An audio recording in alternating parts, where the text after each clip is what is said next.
کہاں سے آ جاتا ہے سارا کچھ؟ کچھ بکتا ہے، کسی چیز کی قیمت ملتی ہے نا. دنیا میں پیسہ کسی کو فری نہیں ملتا میری پیاری بہنوں، کچھ دے کر پیسہ لیا جاتا ہے. تو کچھ تو انہوں نے بھی بیچا ہے. سیاست دانوں نے قانون بیچا اور عالموں نے دین بیچا. دین بیچا. ایک طوائف اپنا جسم بیچ کر پیسہ کماتی ہے اور ایک عالم دین دین بیچ کر پیسہ کماتا ہے. وہ اس سے بڑا کسبی ہے. اپنا تو عورت کا بھی جسم نہیں ہے، سب کچھ اللہ کا ہے. لیکن بات یہ ہے کہ عورت صرف اپنی عزت بیچتی ہے، بری ہے جو بھی ہے، بے شک عیاشی کے لیے بیچتی ہے، اپنا نقصان کر رہی ہے نا. یہ تو اللہ کا دین بیچ کر پوری امت کا نقصان کر. یہ اس سے زیادہ بڑے کاروبار، پیشہ ور، اس سے زیادہ نچلے لیول پر کھڑے ہیں. بس بات یہ ہے کہ ان کو آئینہ دکھانے والا کوئی نہیں. ابھی فلسطین کا اتنا بولتے ہیں فضل الرحمان صاحب، ابھی یہ فلسطین غزہ کی صورتحال پر خالی کچھ کہہ ہی دیتے، کہا کچھ کوئی بیان ہی آیا. انہوں نے کہا کہ فلسطین والے انسانی حقوق کی خلاف نہ کریں. اب تک تو دنیا میں جتنے قتل و غارت گری بیچارے فلسطینیاں نہیں کیتی ہوئی.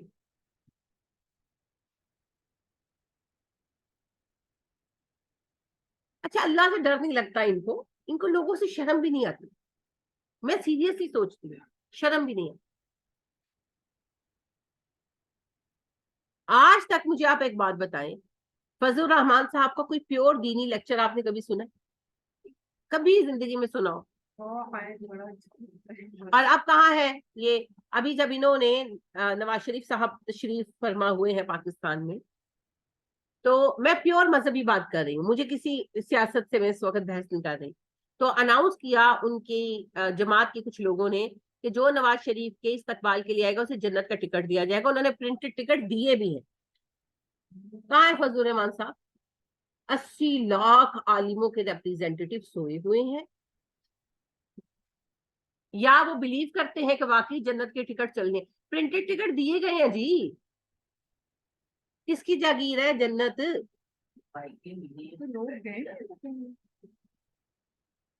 کچھ نہ کچھ لوگ تو گئے تھے نا جی، ایسا تھوڑی ہے کہ بالکل نہیں گئے تھے. بہت بڑا تو وہ نہیں جلسہ کر سکے، پر جو بھی 8-10 ہزار لوگ یا 2-4 ہزار لوگ، اللہ ہی بہتر جانتا ہے، جتنے منہ اتنی باتیں، صحیح انفارمیشن تو ہے نہیں، لیکن 2-4 ہزار لوگ بھی گئے ہوں، 8-10 لوگ بھی ہوں. روڈ تو ویسے حکومت کی طرف سے بلاک تھی نا، افراد کوئی خاص نہیں تھے، لیکن تصویریں اتروانے جو کے لوگ تو تھے نا، تو ٹکٹیں پکڑ پکڑ کے وہ تصویریں اتار رہے تھے.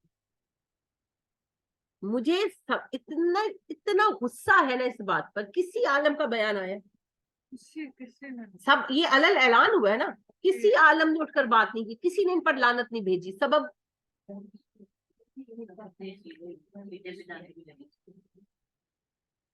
اور کہاں ہے ساری وزارت مذہبی امور؟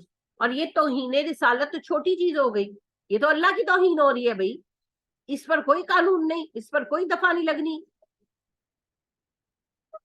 سب نے مذہب کو کھیل بنایا، اور جب دین کو کھیل بنا لیتے ہیں نا لوگ، تب اللہ ایسی سزائیں دیتے ہیں جو ہمارے اوپر مسلط ہے. مسکنت سب سے بڑی سزا ہے، مسکنت. کوئی رستہ ہی نہیں مل رہا، کیا کریں، کدھر جائیں، ہاتھ پیر پڑے ہوئے، کچھ سمجھ نہیں آ رہی. چھوٹے سے چھوٹے مسئلے سے لے کر بڑے سے بڑے مسئلے تک کوئی حل نظر نہیں آتا. یہ سزا ہے ہماری، کیونکہ ہم نے دین کا تماشا بنایا.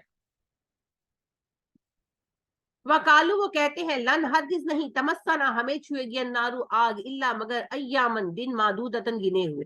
وہ کہتے ہیں ہمیں آگ ہرگز نہیں چھوئے گی مگر گنتی کے چند دن. یہود جو ہے وہ یہ کہتے تھے، ہم بھی یہی کہتے ہیں بالکل کہتے ہیں. ابھی ہم کل بھی خودکشی کے اعتبار سے بات کر رہے تھے. دیکھیں ایک تو ہے صحیح عقیدہ اور ایک ہے اس عقیدے کو بطور ٹول استعمال کرنا. صحیح عقیدہ یہ ہے کہ جو بندہ سچ مچ مسلمان ہوگا اور موحد ہوگا، وہ اپنے گناہ کی سزا کاٹ کر جہنم سے بہرحال نکل جائے. وہ سزا کتنی ہوگی اللہ کو پتا. ٹھیک ہے، یہ ایک صحیح عقیدہ. ایک موحد، ایک مومن ہمیشہ جہنم میں نہیں رہے، لیکن شرط کیا ہے؟ موحد اور مومن ہونا. اب یہ تو قیامت کے دن پتہ لگے گا نا کہ کون کتنا موحد اور کتنا مومن ہے. یہ نہیں کہ نام رکھ لیا محمد علی اور کر رہے ہیں شرک, یا بدعتوں پر کمر باندھی ہوئی ہے, یا کفر کا ارتکاب کر رہے ہیں. اسی پیج پہ لوگ کہتے ہیں بخشے تو جائیں گے, پھر کر رہے ہوتے ہیں گناہ. میں نے آپ سے پہلے ہی کہا ہے 2 باتیں. پہلی بات یہ ہے کہ ایک انسان جو مومن اور مسلمان ہے اس سے کوئی گناہ ہو گیا اور وہ اس گناہ کو کور اپ نہیں کر پایا, توبہ بھی نہیں کر پایا, کوئی گناہ ہو گیا کسی بھی حالت میں اس سے, اب وہ اس گناہ کے ساتھ مرا, اس کو سزا ملے گی, پھر اللہ پاک معاف کر دے. یہ تو ہے ایک مومن کی غلطی. لیکن جو یہ رویہ ہے کہ جی میں تو کروں گا گناہ, جو میرا ہے معاملہ اللہ نے معافی کر دینا, یہ تو کفر ہے. کفر کس کو کہتے ہیں؟ انکار کو کہتے ہیں نا, کہ اللہ جی ہم نے آپ کی اطاعت نہیں کرنی, ہمیں تو آپ نے بخشنا ہی ہے. کوئی ٹھیکہ ہے اللہ کے ساتھ؟ نبی اکرم صلی اللہ علیہ وسلم نے کہا نہیں, سب سے بے وقوف شخص وہ ہے جو ساری عمر اطاعت اپنے نفس کی کرتا رہا, عبادت اپنے نفس کی کرتا رہا, اور رحم کی توقع اللہ سے لگائے رکھی. تو بات یہ ہے کہ اس میں بہت سادہ سی بات ہے, ایک مومن سے کوئی غلطی ہو جاتی ہے تو وہ سزا کاٹ کر معاف کر دیا جائے. لیکن ایک بندہ جس نے جان بوجھ کر ساری عمر غلط گزاری ہے, اس کا معاملہ اللہ کی طرف ہے, اس کا ایمان ہے بھی کہ نہیں. دیکھیں میں آپ کو ایک مثال سے سمجھاتی ہوں. 2 لوگ لڑ پڑے, مسٹر اے اور بی. مسٹر اے نے بی کو دھکا مارا, وہ گرا اور مر گیا. مسٹر اے کو سزا ہوگی, سزا کے بعد اگر تو پھانسی ہو گئی, پھر تو ویسے ہی گئے. اگر فرض کرو کہ چونکہ عام طور پر اس طرح کے قتل خطا میں پھانسی نہیں ہوتی, ڈیتھ کا ہمارے یہاں پر سسٹم نہیں ہے, لیکن وہ کیا کرتے ہیں کہ پھر جو ہے چند سال کی سزا دے دیتے ہیں, 7 سال قید کی, 8 سال قید کی, یا میکسیمم 14 سال قید کی, ہو گئی. وہ جب باہر نکلے گا وہ ایک عام انسان ہے, عام جیسے باقی لوگوں.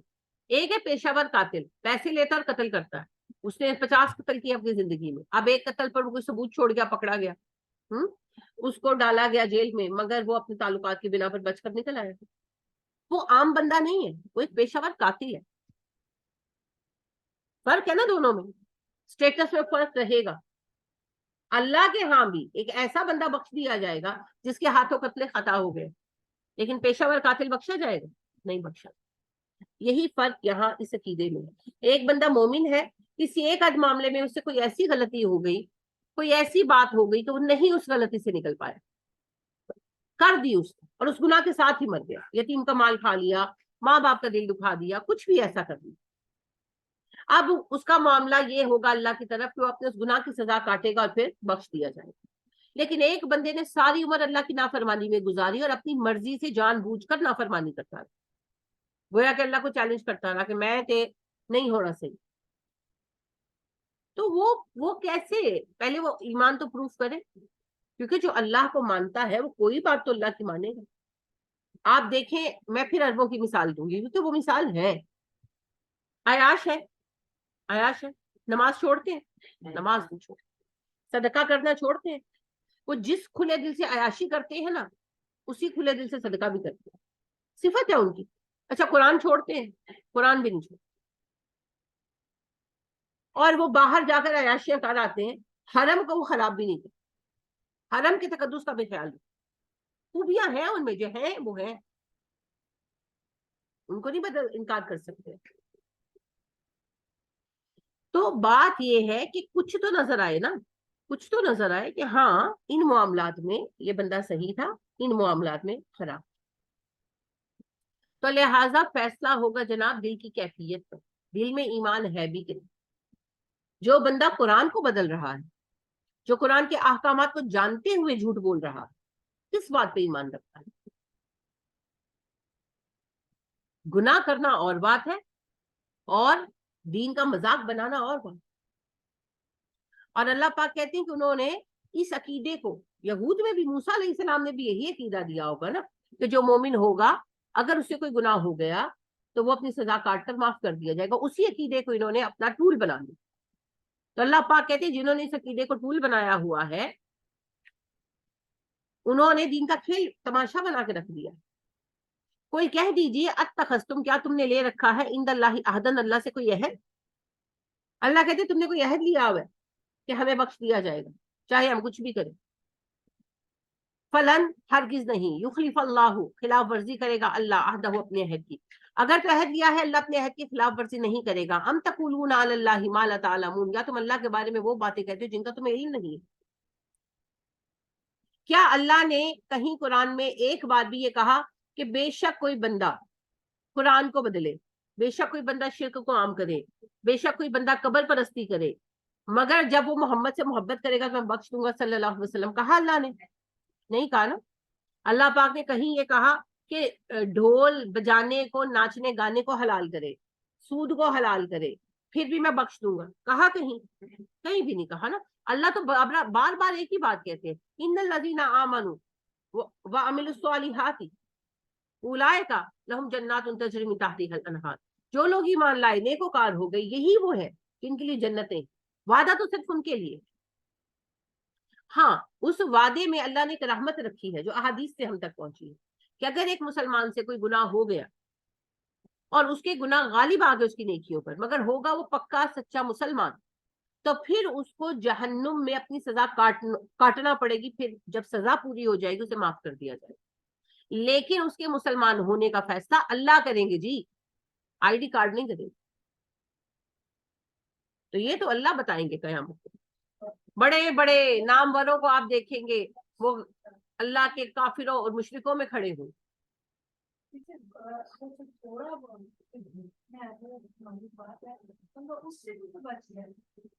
اس سے بچنے کی بھرپور کوشش کرنی چاہیے، وہ تو بالکل درست ہے. فی الحال تو ہم اس عقیدے پر بات کر رہے ہیں کہ جہنم سے نکال لیا جائے گا. ہاں جو چاہے ہم کر لیں، کیونکہ ہم امت محمدیہ ہیں تو ہم نکال لیے جائیں گے.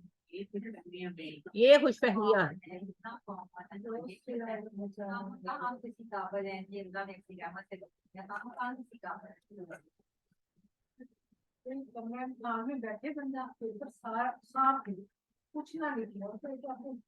آپ ہی اللہ معاف کر دے، پاس کر دے گا.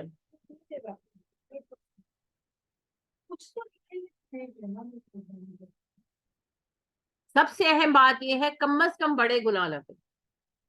اور بڑے گناہوں سے مراد میں وہ گناہ کبیرہ نہیں کہہ رہی جو ہمارے معاشرے میں سمجھے جاتے ہیں گناہ کبیرہ، جیسے زنا وغیرہ. وہ تو نہ کریں، نہ کریں، بالکل نہ کریں. وہ گناہ کبیرہ جنہیں آپ گناہ کبیرہ سمجھتے ہی نہیں ہیں، دین کے نام پر جھوٹ بولنا، شرک کروانا. عقیدوں پر آ جائیں، عقیدوں پر آ جائیں. سب سے پہلے تو عقیدہ لائیں نا، سب سے پہلے آپ عقیدہ لائیں. عقیدہ صحیح ہوگا تو نمازیں قبول ہوگی، ورنہ عبداللہ بن ابی نبی صلی اللہ علیہ وسلم کے ساتھ ساری عمر نماز پڑھتا رہا. تو سب سے اہم چیز پہلے عقیدہ ہے، عقیدہ ہے. اور عقیدے میں سب سے پہلے یہ یاد رکھیں شرک نہ لائیں، کفر نہ لائیں، دین کا مذاق نہ بنائیں، قرآن کو تبدیل نہ کریں، دین کے نام پر تحریف نہ کریں، اللہ کے نام سے جھوٹی باتیں نہ سنائیں، لوگوں کو دھوکہ نہ دیں، دین کا کاروبار نہ کریں. یہ احسان کریں دین پر، دین کو کاروبار نہ بنائیں اپنا. اس کے بعد عمل کی باری آتی ہے. بہت آسان ہے، بہت آسان. فرائض ادا کریں اور کبیرہ گناہ چھوڑ دیں. کسی کو نفع نہ دے بھائی، نقصان سے بچا لے، بس سائڈ پر ہو جائے. ابو ذر رضی اللہ تعالیٰ عنہ سے نبی صلی اللہ علیہ وسلم نے یہی کہا تھا نا، جب ابو ذر رضی اللہ تعالیٰ عنہ نے کہا مجھے کوئی نیکی کی نصیحت کرے، آپ نے کہا ابو ذر غلام آزاد کروا دو. انہوں نے کہا طاقت نہ ہو. آپ صلی اللہ علیہ وسلم نے فرمایا ہنر مند اور بے ہنر کی مدد کرو، کہ یعنی لوگوں کو کاروبار وغیرہ میں ہیلپ کر دو. انہوں نے کہا جی میری اس کی بھی طاقت نہ ہو. آپ نے کہا ابو ذر، ہاتھ پکڑ لیا اور کہا ابو ذر اپنے نفس کی شر سے لوگوں کو بچا لو، بس مہربانی کریں. آپ لوگوں کا بھلا نہیں کر سکتے، ان کا برا بھی نہ کریں، پاس سے ہو جاؤ، اپنے کام سے کام کرو. تو بات یہ ہے کہ نبی کریم صلی اللہ علیہ وسلم نے یہی پیمانہ دیا. معاذ بن جبل رضی اللہ تعالیٰ عنہ نے کہا میں جنت پہ جانا چاہتا ہوں اللہ کے نبی صلی اللہ علیہ وسلم. آپ نے کہا معاذ آپ نے بہت بڑی بات پوچھی ہے، سوائے اس کے کہ اللہ کسی کے لیے آسان ہو. تو معاذ اللہ کے ساتھ کسی کو شریک نہ بناؤ، اور نماز ادا کرو فرض، رمضان کے روزے رکھو، زکوٰۃ دو، 2.5% کی شرح سے. توفیق دے اللہ تو حج کرو اور کبیرہ گناہوں سے اجتناب کرو. تو کہا جائے گا قیامت کے دن کہ جنت کے جس دروازے سے جانا چلے جاؤ. اور میں آپ کو ایک فیکٹ بتاؤں, صحابہ کے دور میں کبیرہ گناہ سے بچنا آسان تھا, ہمارے دور میں مشکل ہے. کیسے؟ وضاحت کریں. فرقے نہیں تھے, ٹھیک ہو گیا.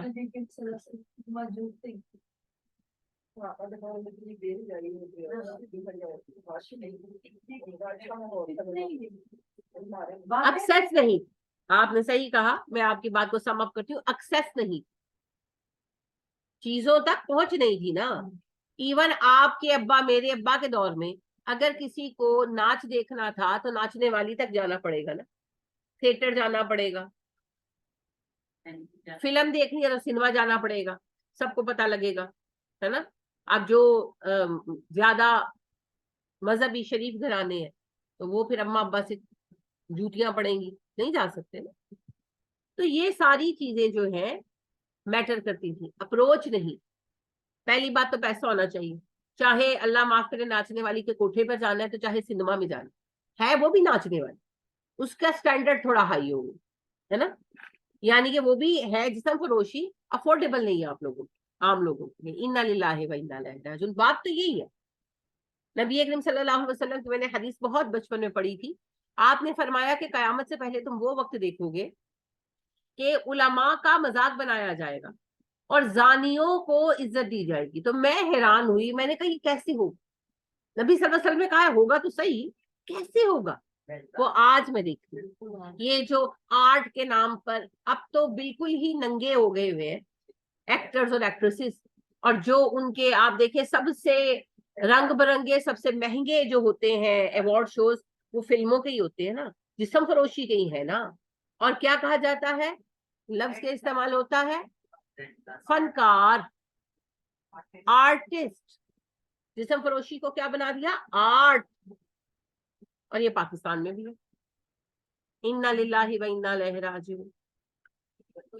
تو یہ آپ دیکھیے اس طرح جو ہے بے حیائی اور فحاشی جو ہے ساری عام ہو گئی.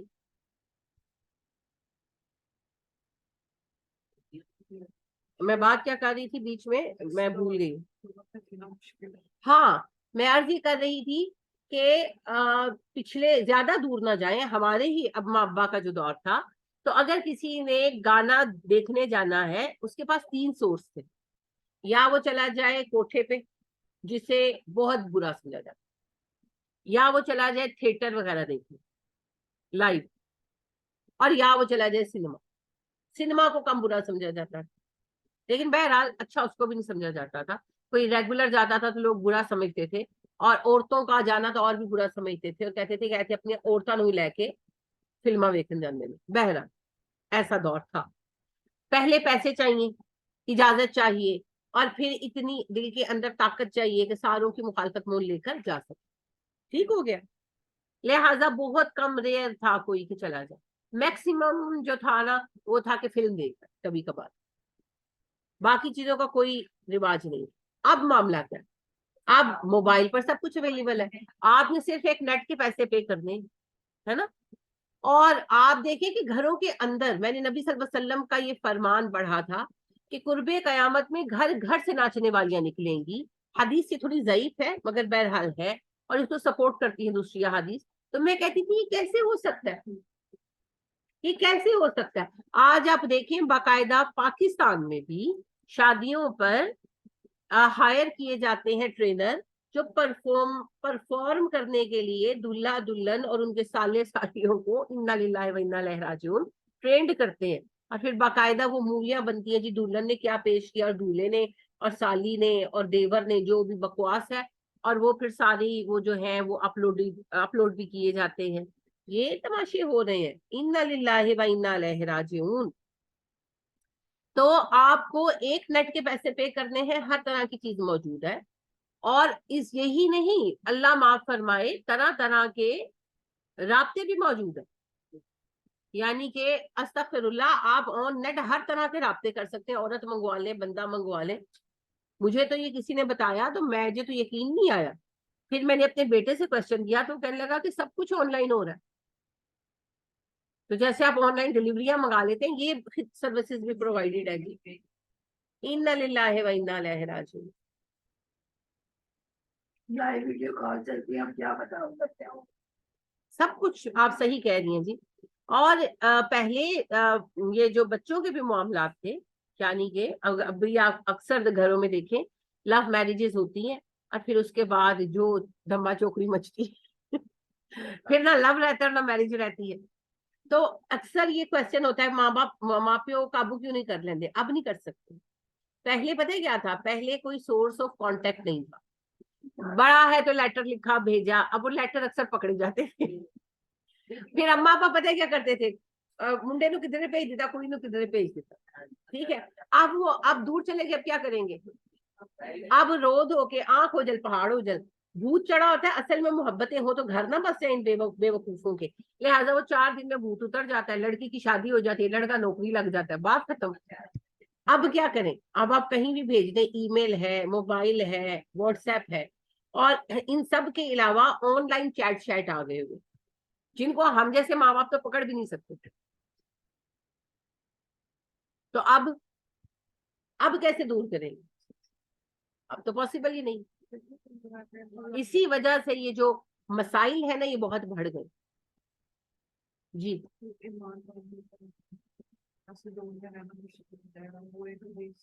بہت مشکل ہونا ہے جی. ابھی تو مشکلات شروع ہوئی ہیں.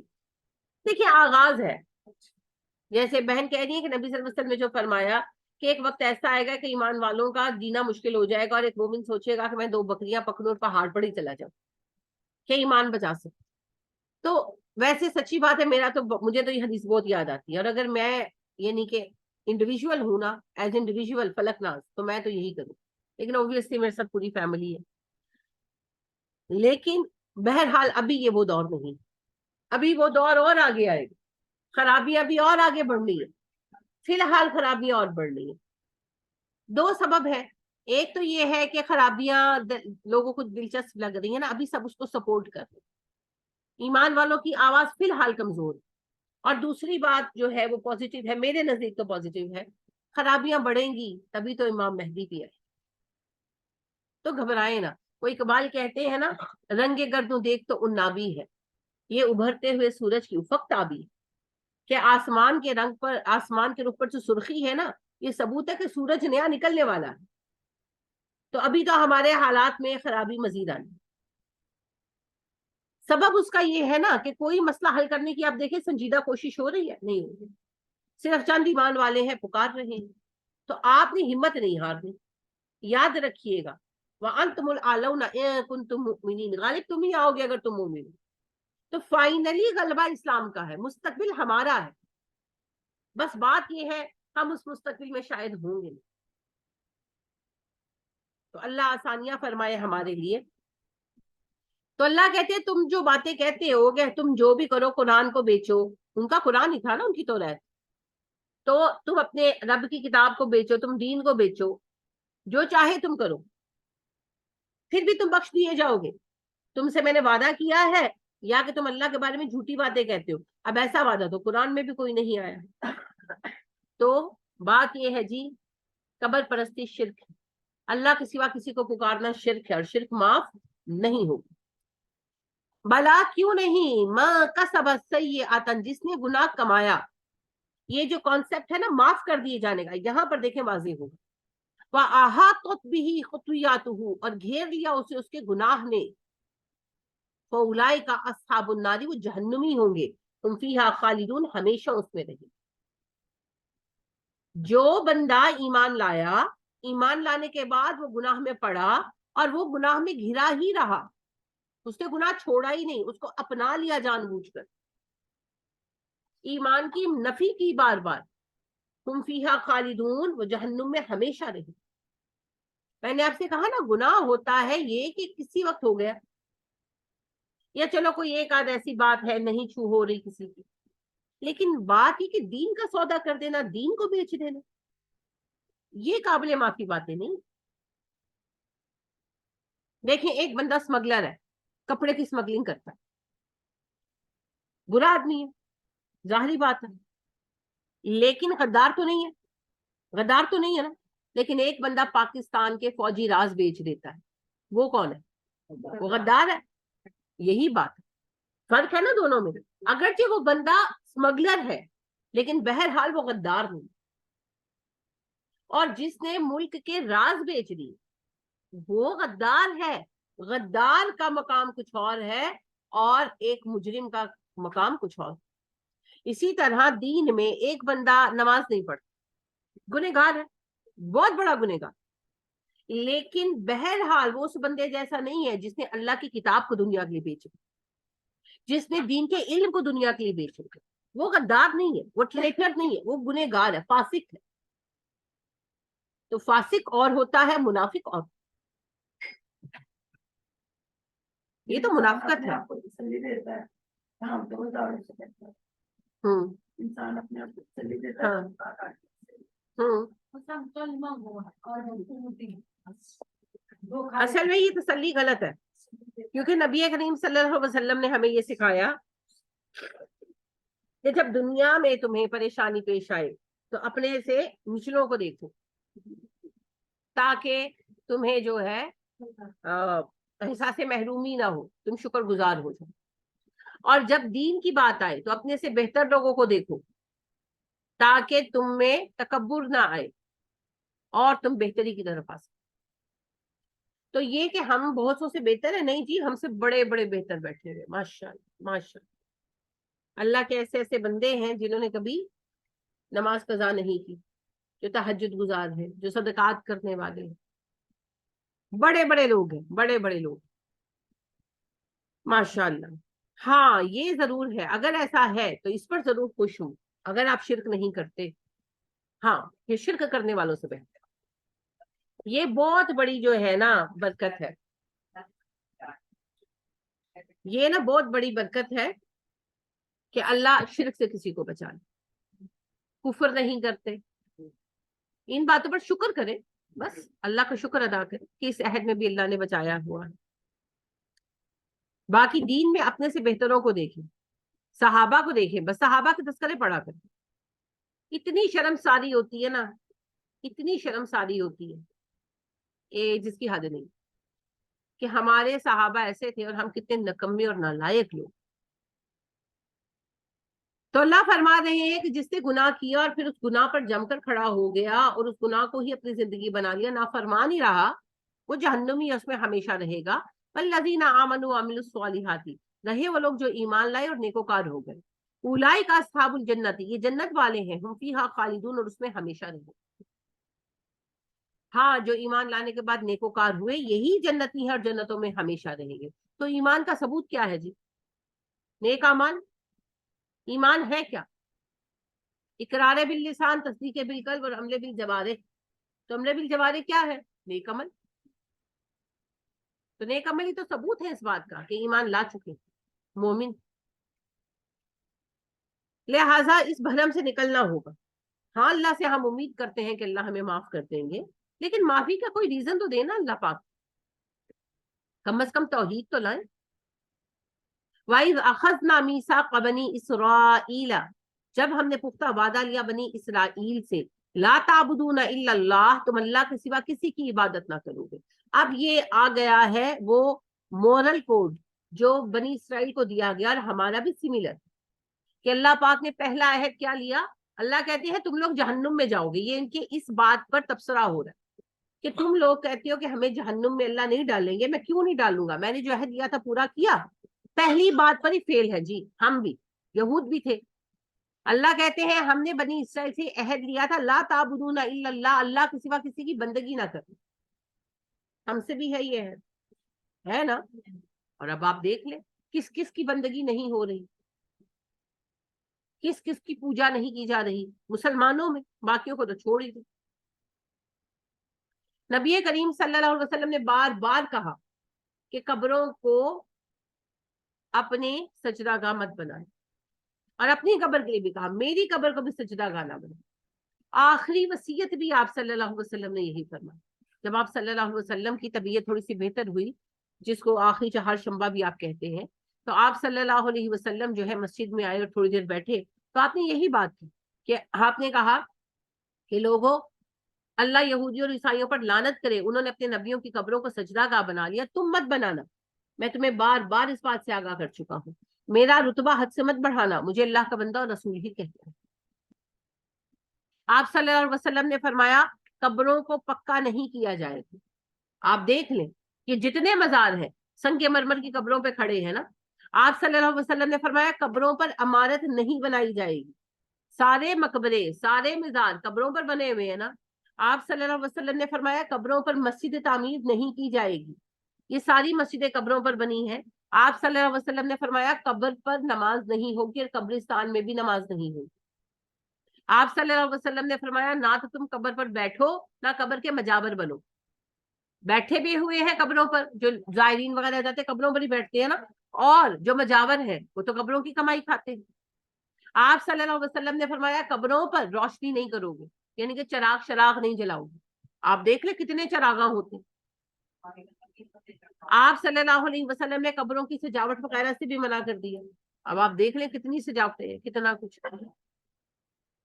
تو سوال یہ ہے کیا کر رہے ہیں؟ اللہ کو چھوڑ کر ہم کس کس کو پکار رہے ہیں؟ اتنا شرک ہے، استغفر اللہ استغفر۔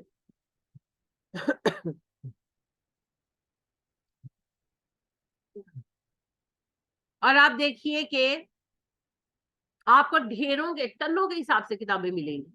آپ چلے جائیں اردو بازار، کسی مکتب پہ چلے جائیں، مکتبہ اسلامی یعنی کہ اسلامی کتابوں کی دکان، وہاں آپ کو ٹنوں کے حساب سے ہر دکان پر 4 5 5 6 مجموعہ وظائف ملیں گے، اور ان میں طرح طرح کے وظیفے لکھے ہوں گے جو قطعی غیر اسلامی ہوں گے اور ان میں غیر اللہ سے پکارا جا رہا ہو، آپ کو ملیں گے۔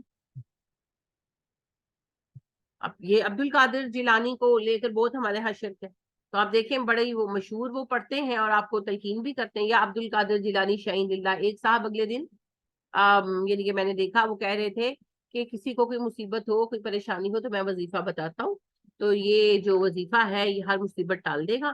ہاں کسی وہابی کو نہ سنوانا فلانا ڈمکانا، وہ ساتھ گالیاں دے رہے تھے کیونکہ گالیاں دینے سے ثواب ہوتا ہے۔ ہاں ہاں یہ کون سے صاحب ہیں، میں بھی آپ کو نام بتاتی ہوں، دیکھیں دماغ میں نام اٹک گیا۔ انہوں نے باقاعدہ کہا، ان سے پوچھا گیا کہ ہم حج عمرے پر جائیں تو کون سی دعائیں پڑھیں طواف کے لیے، تو انہوں نے 1 2 دعائیں بتائی اور کہا کہ اگر تمہیں کچھ نہیں آتا تو وابیا نو گالیاں ہی دے لو، وابیا نو گالیاں دے لو جی، اینے پیسے خرچ کر کے ایتھے دے لو، چوکچ کھلو کے، ہاں چوکچ کھلو کے دے لو۔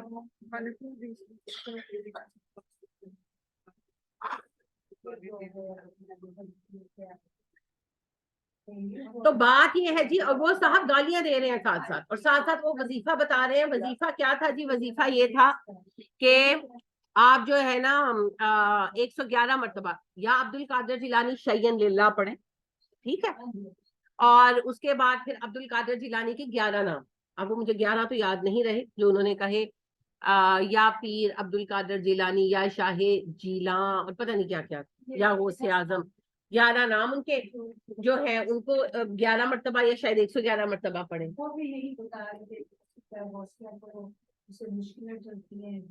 ہاں جی، اور پھر جو ہے قصیدہ غوثیہ ساتھ پڑھیں، اور ساتھ 1 2 چیزیں اور بھی انہوں نے ایڈ کی ہوئی تھی، سارے یہ کہ عبد القادر جیلانی بس آ کے بچا لیں، نہ بیچ میں اللہ کا نام ہے نہ درود پاک ہے، کچھ بھی نہیں ہے، سارا کچھ یہ، اور ساتھ وہ بیچ بیچ میں بار بار کہہ رہے تھے، ہاں گالیاں دے دے کر کہ فلانے فلانے وابیاں نو نہ سنانا، کیونکہ فلانے فلانے وابی دسن گے نا کہ شرک کرتے پے ہو، ایسا ترجمہ پڑھ لو، ہاں اے ترجمہ پڑھ لو قصیدہ غوثیہ دا، یا عبد القادر جیلانی شیئن للہ کا مطلب ہی دیکھ لیں۔ تو پھر وہ ایک اور میں نے دیکھا تھا، وہ لکھا ہوا پیج تھا، کسی کے گھر میں گئی تو پڑھا ہوا تھا، تو میں نے ان سے پوچھا کہ آپ پڑھتے ہو؟ کہنے لگی ہم تو نہیں پڑھتے لیکن ہمارے نیبرز میں بانٹے ہیں، تو اس پر لکھا ہوا تھا کہ جس کو کوئی مصیبت آئے اور مشقت آئے تو وہ 121 مرتبہ روزانہ پڑھے، فارسی کا قطع ہے وہ، امداد کن ازرن جو غم آزاد کن دردین دنیا شاد کن یا غوث اعظم دستگیر، ٹھیک ہے۔